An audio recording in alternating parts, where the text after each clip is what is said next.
fun presentation for me to create. And the title basically says it all, from Bowers Corners to Allentown. And most of you may not know where Bowers Corners is. It's just a half a mile up from the museum. And Allentown is on Route 26, about 2 miles north from the museum.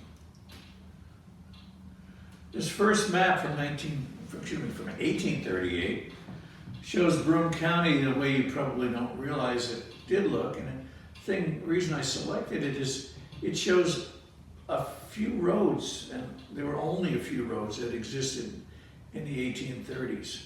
One of them actually went from our town to Endicott. It was a toll road, but it was also basically what they would call a pole road or post road, where it was paved in logs.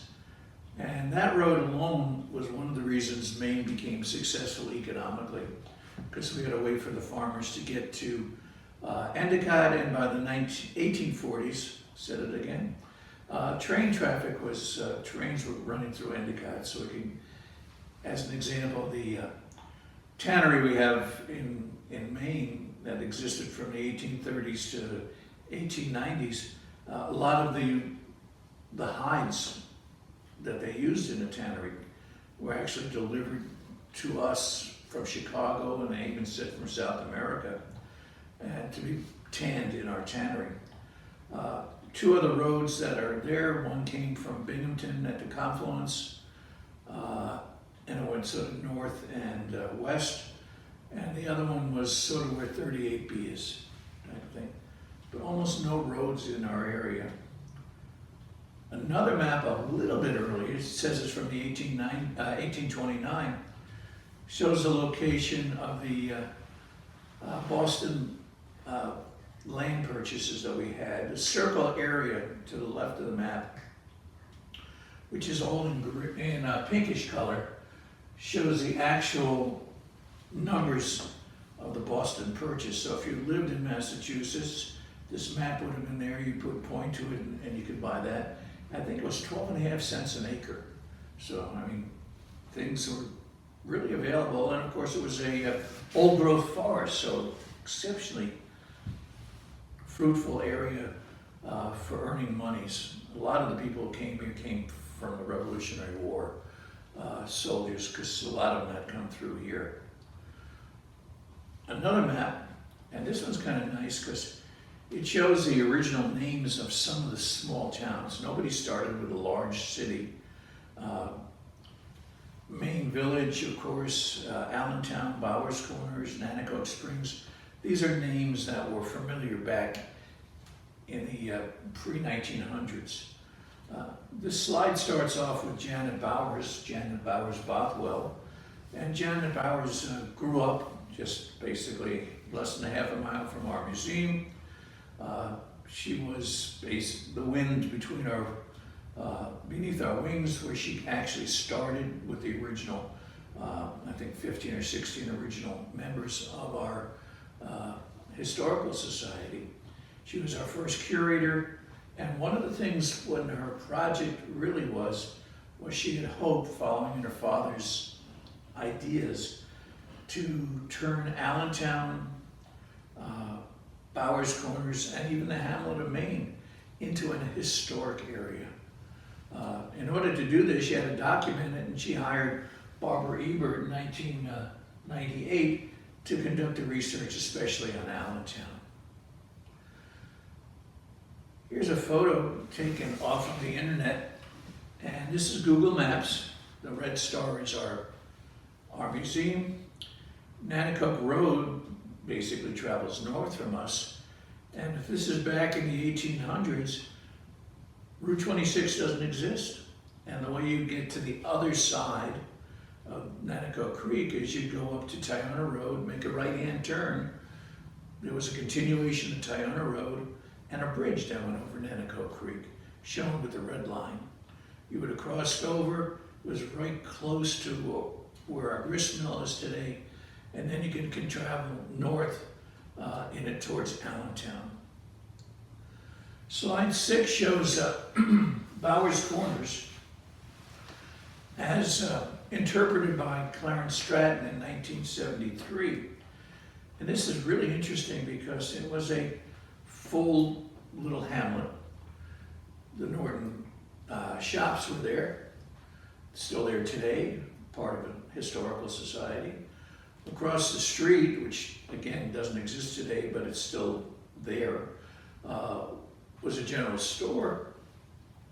Across from that was a home, which was the Nortons had lived in. And across the street from that, of course, pardon me, is 51 Nanticoke, which is the Powers house. Here's a photo taken prior to 1938 showing the bridge. If you look carefully in the background, you can still see the Powers home there. Looks like it's almost a one-lane bridge going across. And again, Route 26 did not exist. If you go back to even the 1920s, a lot of the roads in our area were not paved and hard to make it out, but this shows right in front of the museum how muddy Nanticoke Road was. They needed a tractor to pull this truck out of the place. Behind it is a mule-drawn wagons, which are transversing through the mud pretty well. And the other photo or sketch on this side here is of Bowers Corners in 1837. It looks almost identical to today's, except that actual original structure built in the 1820s burned down in the 1870s, and it was rebuilt in almost the same footprint.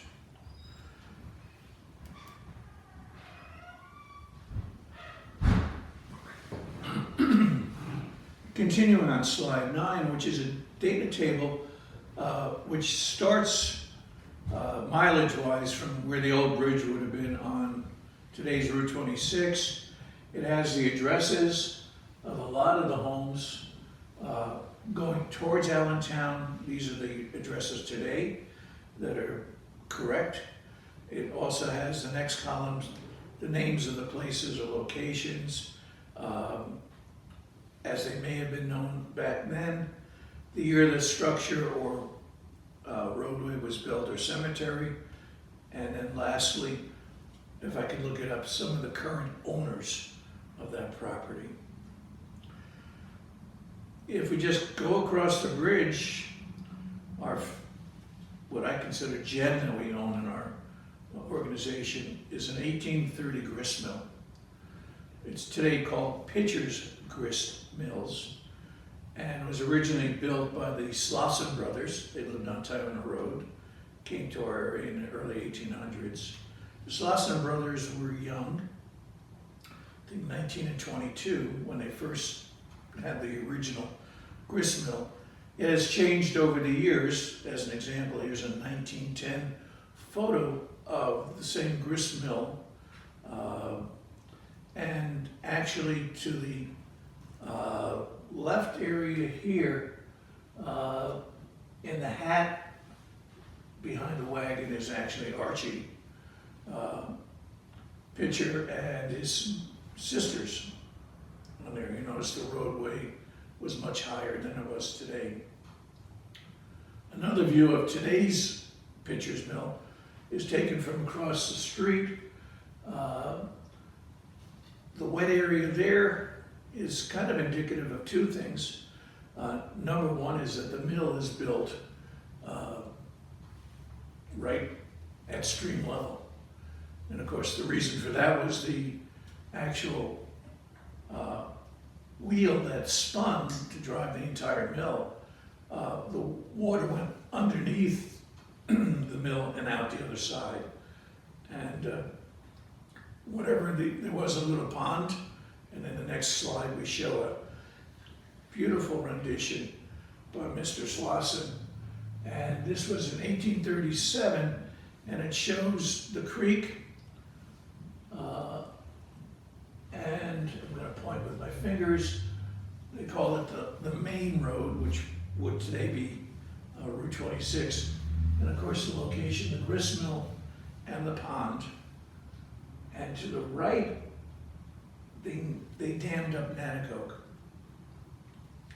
and diverted the water through a little channel. And this shows the north side of the mill. And here's some of the internal photographs from today's modern mill with one of the original grist mills, stones. The original one actually was transported to here from Nova Scotia, and I'd love to know how that was done. And that was in the 1830s. Here's the main drive shaft of the mill, still seen today. And behind the mill, closer to the creek, is actually the miller's house, which still is there today. Again, some incredibly early history. As we travel north on 26, the first house you run into was just redone this summer. It's actually beautifully done. There's a map above it. It shows the John Fisher farm location, which this house was part of. And actually in 1910, he sold part of the farm. This house was constructed then and it's been there. There's an early barn in the back that you go by. It's incredible. And if you stand on the porch or entranceway of the grist mill and just look maybe 100 yards or so across the street, you'll see this beautiful home. The John Steele Fisher came to town of Maine in 1828 from New Hampshire. Many people came from New Hampshire, including the Bowers family. And on his farm today, there's the original home, which was built, I think, in 1828. And I'm going to go show you that.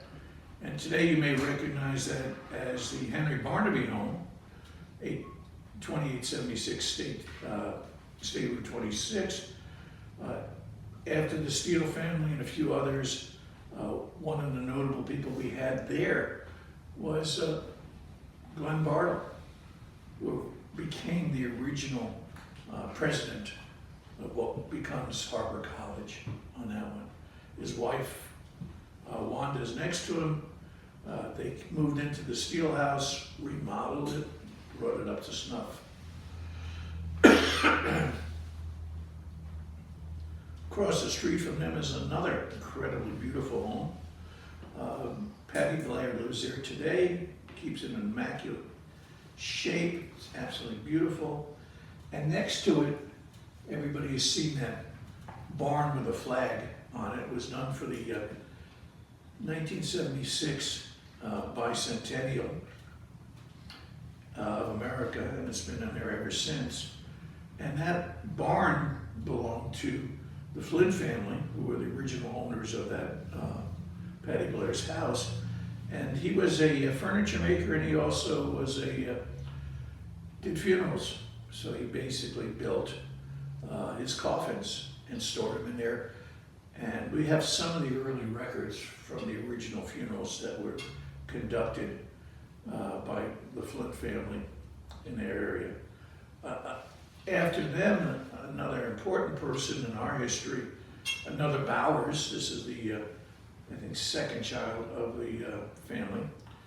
And he's an uncle of Janet.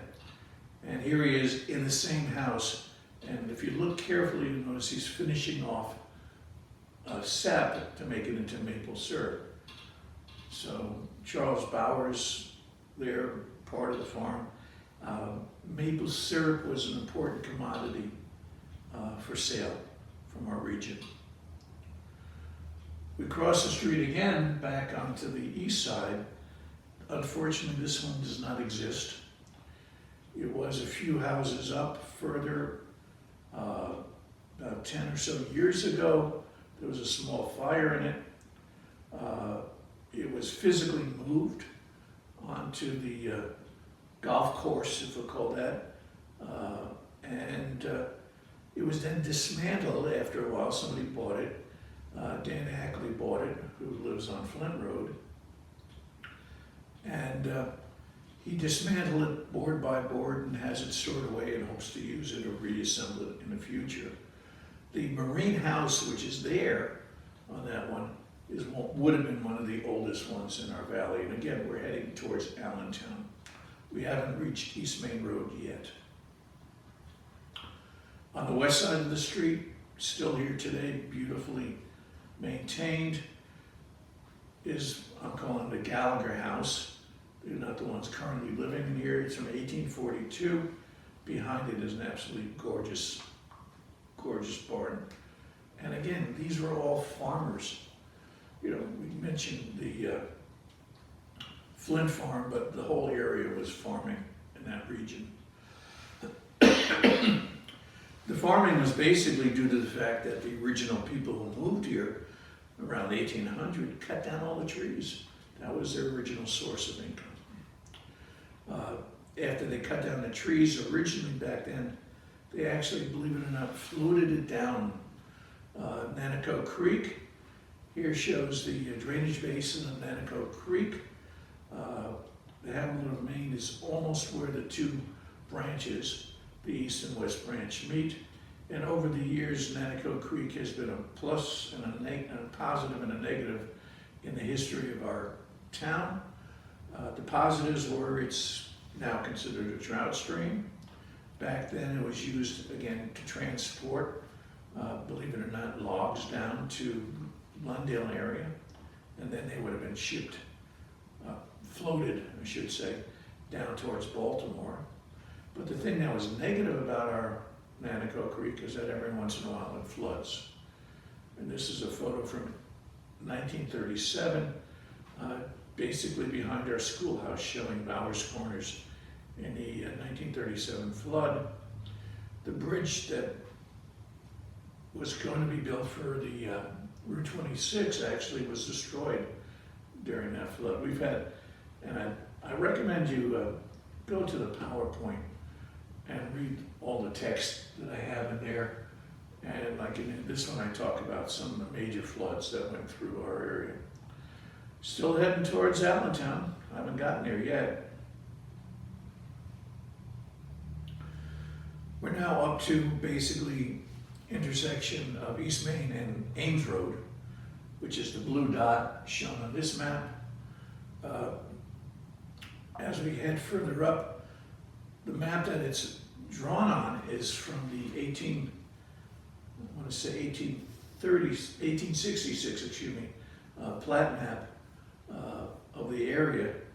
And it shows the owners, which is wonderful. And it also shows the names of some of the farms that were in this area. The major roads were all in place by now. If you drop way back on this map to right over here, here's our grist mill in this area here, and the Pitcher family actually had their farm there. We'll talk about that a little bit later. And there'll be a presentation, by the way, on the Pitcher family in the 2026 schedule of events, of presentations that we're going to have. We've gone past East Main Road. This bottom photo shows in 2025 a home that might be recognized to a few people. Alice Tartanian lived there, one of our early members. Be a little bit about their family in a second. And this whole area here was, again, a major farm, which the Tartanian family used, and I'll get to that right now. In the story by Alice, and her married name was Hopkins, and here's a photo of her, I think early, when she first came to America, or was born here. I mean, I don't have that square in my mind. But their family came from Armenia, our area.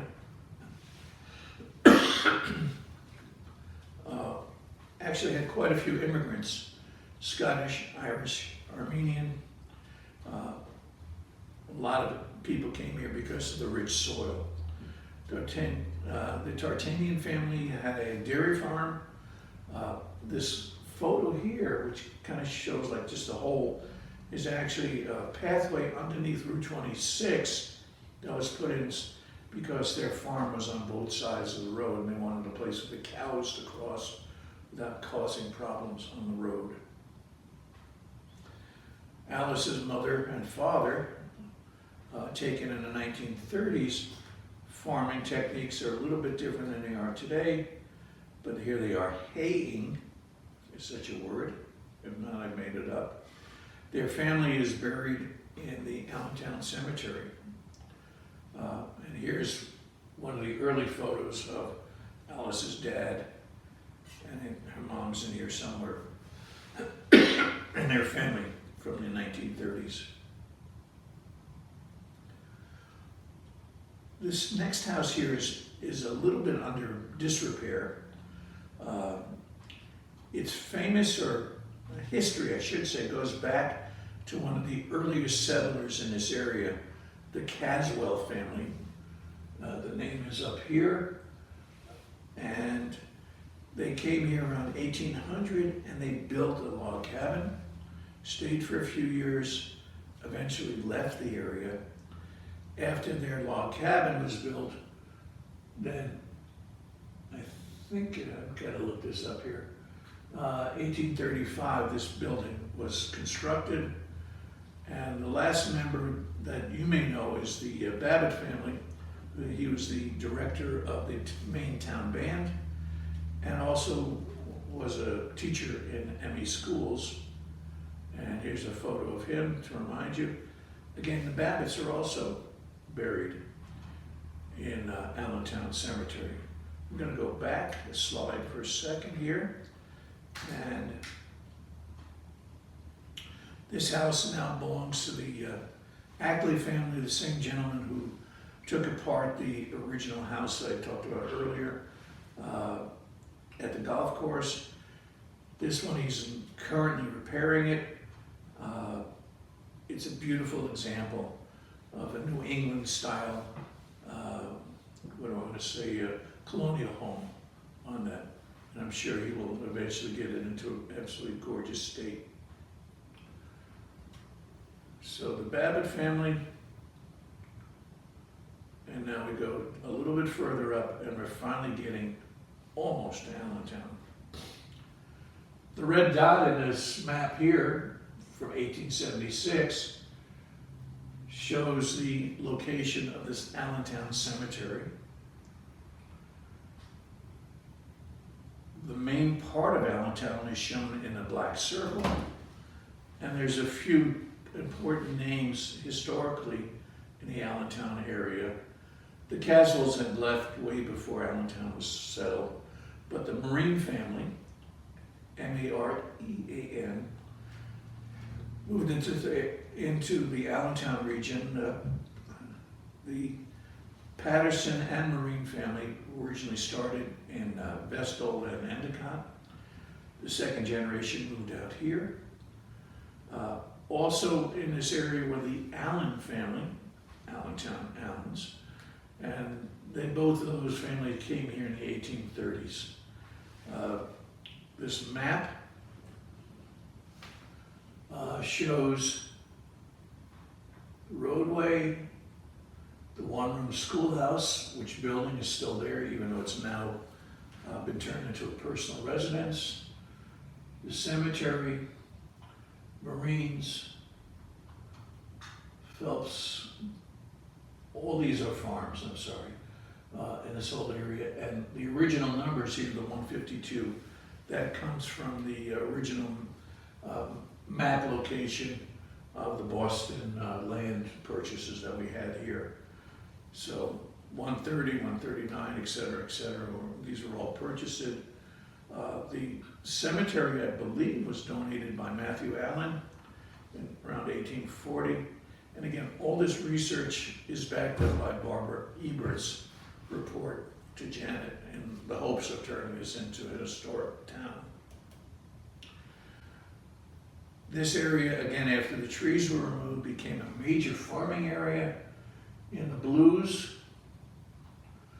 down here, even back towards the town of Maine, are some of the major farms which is kind of neat, is they all had something in common, even though they were owned by different people. And this is the Maple Avenue Farm, the Maple Orchard Farm, the Maple Dale Farm. These were all major farms, and by the time these guys came around in 1860, they were dairy. Even though a dairy farm back then only had about 30 cows. In today's world, 30 cows would not make it, but back then that was a large, again, dairy farm area. The next month, because this is a recording from August, next month in September, Dick Baldwin is going to talk about this farm up here, which is the Nanticoke Springs Farm. And it's right above one of the bottles there, milk bottles that were locally for our products. This was an Allen, one of the Allen farms for the dairy farms. A lot of writing. I would encourage you again to go onto the website and read this directly. And I don't want to just whap it at you, but it basically talks about the Allen settlement and the fact that farming this area was not just dairy farm, but they had, each of them had large orchards. Apple was a very, very popular product. Other fruit, I think peaches were one actually. Wheat and rye, buckwheat, corn, Indian corn, hay, Irish potatoes, wool. Some of the farms had large flocks of sheep, and of course dairy cows and stuff. They also sold maple syrup, molasses, honey, beeswax, cheese, milk and butter. And what they didn't sell locally, they would have probably brought it either into Endicott or maybe into Whitney Point, take the road from Whitney Point to get on the canal, the Shenango Canal, or the train that was going through Whitney Point, and sell this farm material everywhere.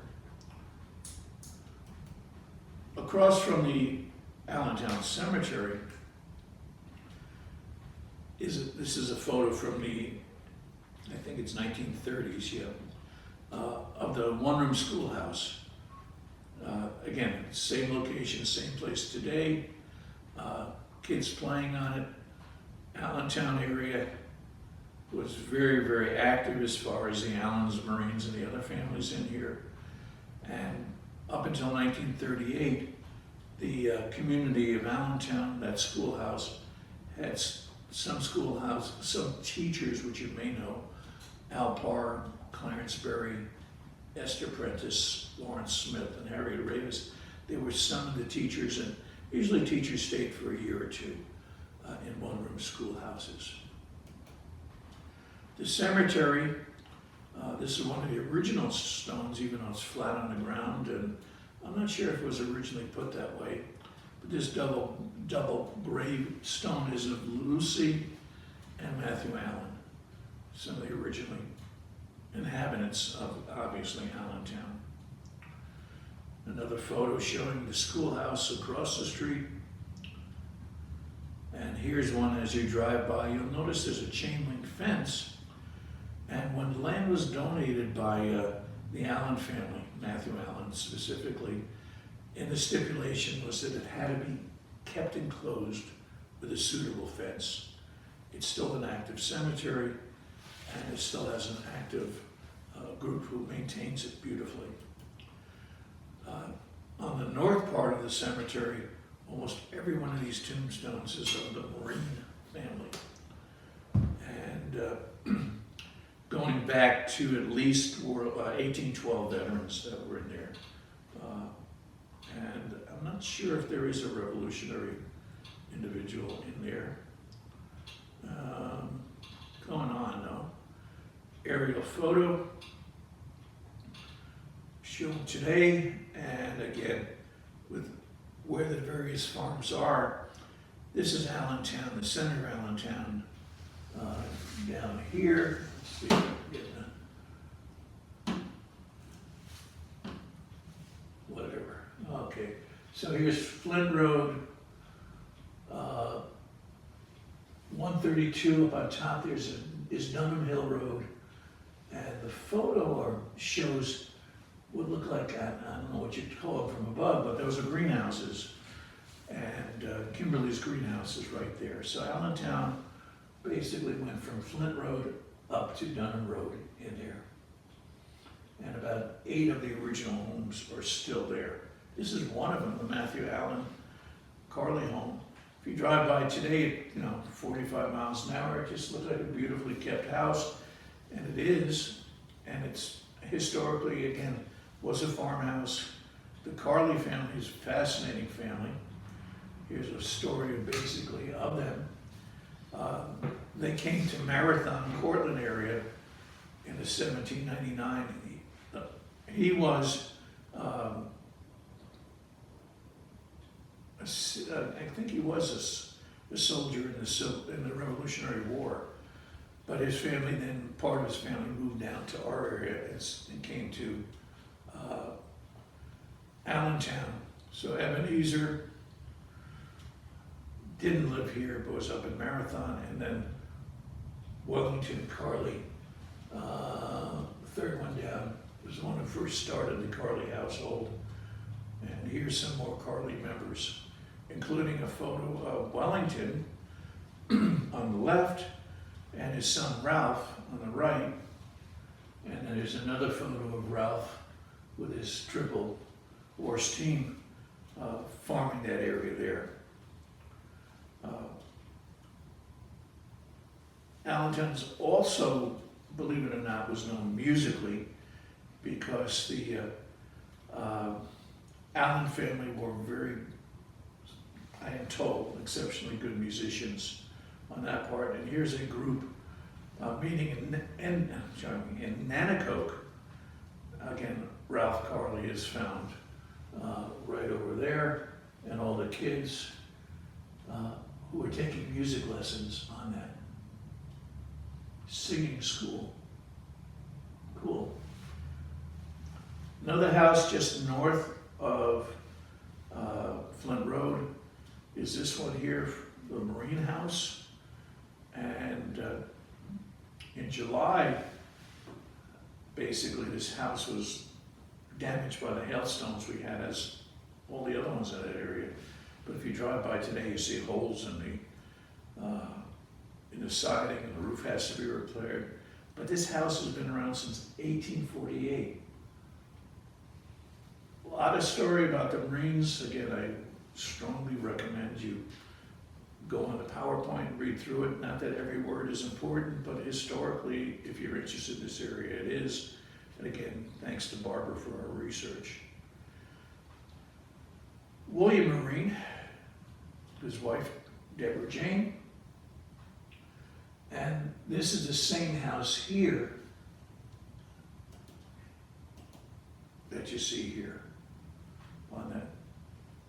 The sketch of Mr. and Mrs. Marine come from the, I want to say, 1876 plat book of our area, which is where I've got some of the maps, and of course this illustration's here. Same family, generation later, the Marines gifted the part of their farm right on Flint Road to Fred and Martha. Here's a photo of their daughter, Grace. And, again, this is what, in this case here, I believe this is a sugar shack from that area. Again, a good source of monies. Story about Fred and Martha, these people here, and Grace. And I actually traced their family coming forward to a family that many people know, Dorothy Ames on the bottom there, who died in 1999. And Dorothy and Lee lived at the end of Ames Road in a house today which is has just been remodeled by the Lynn family on that. Another older home from this region. After that major hailstorm and windstorm we had most of the trees between the house and Route 26 were knocked down, so it's more visible today than ever before. 1830, probably one of the earliest homes in the area, again a colonial. They have a 130-foot, 90-foot barn, which is like, I think 7 bays, and it was a large dairy farm at that time. And today there's the original pump house is still found at that location. Genealogy of the Allen family, if you want to take some time. All of this was derived from Shirley Woodard's research back in the 1970s. And Shirley was an incredible, one of our first county historians also. We're blessed to have her, so I've taken this from her. Slide 51 of 66 on Allentown. Again, I encourage you to read the slides on the PowerPoint, which is found on our website, Nanticoke Valley Historical Society.com. Go on the top and go to presentations, and you'll find this, and also the live version, which we're doing now, and also the PowerPoint, which will enable you to download and read them. But the Allen family, Matt Allen Jr. and Sr., along with their relatives, and again, the ones forming Allentown, started after the Civil War, basically doing funeral services in the area. And I mentioned they were great singers, but back then you didn't have funeral homes. The person who was in charge of the body would have an ice-lined coffin. They'd set up the body in your home. This would be the Allen family.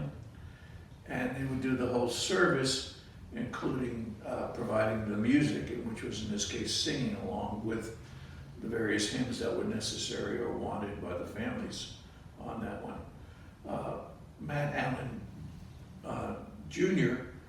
Actually realized that the business would really be successful, and he moved eventually in the 1920s, I believe it is, into Endicott, continuing today's modern Allen Funeral Home. They've sold it out, it's a different company now.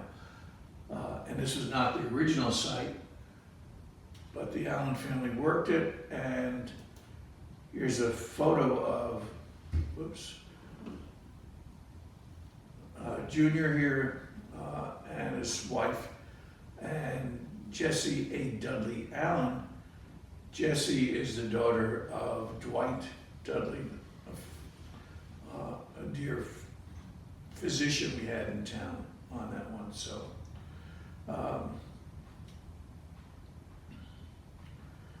story, or basically biography of them.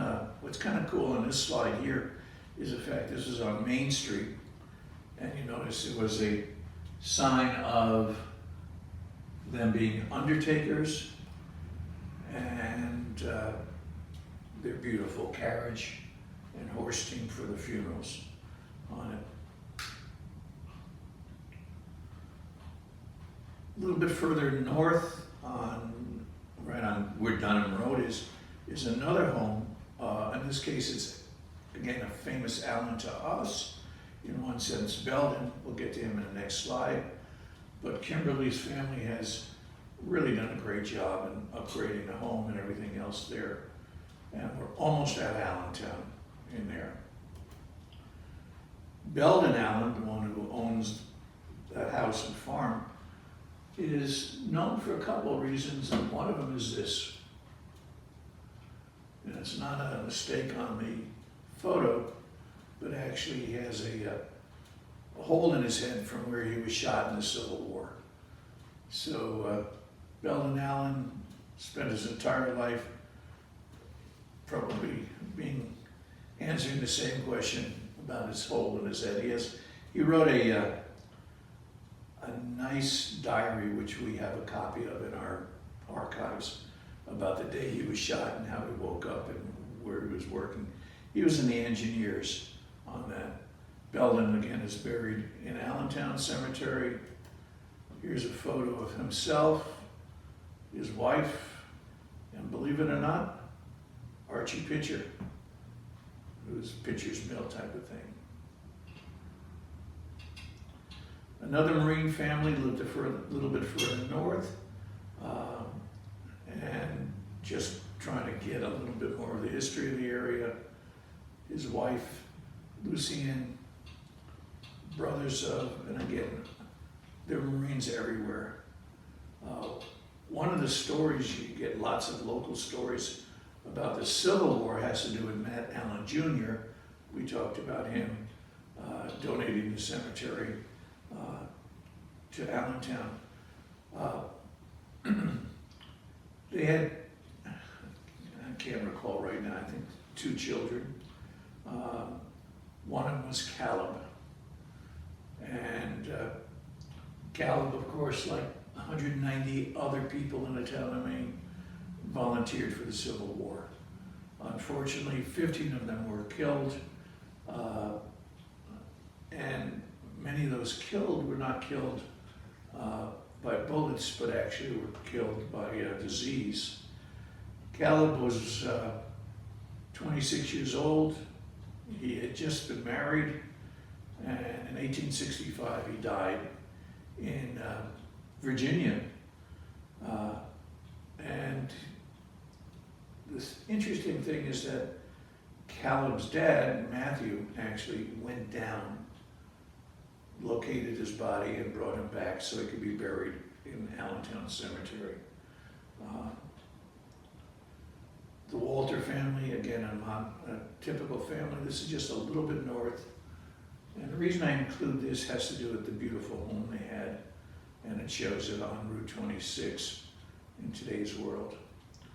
A few other interesting personas of the Allentown area is more recent, and this is Ralph Ambrose Sweet. If you go past the Allentown Cemetery, you notice there is a mausoleum, and Ralph Sweet had that built in the 1940s, I believe it was. He's in there, and his wife, and some of his family friends who work with him. He was in a pharmaceutical business, made a lot of money, came back and moved into the old family area. And when you go past, you'll actually see his name there. He was one of the, on his farm, he also put in an airfield.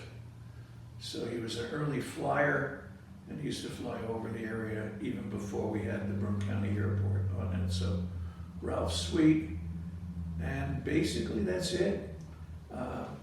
Covered a lot of information. There's a ton of information. Again, thanks to Barbara Ebert, Janet Bowers, and the Historical Society for bringing this information out. So hopefully now there'll be people as they can research their own on the Marines and Allen's families, and also Carly's, and also to see where Allentown once was. So if there's no other questions from the audience, yes, no, not today. I'd like to thank Cordy for putting up with this, and hopefully we'll get it onto the website relatively soon. Thank you for your time.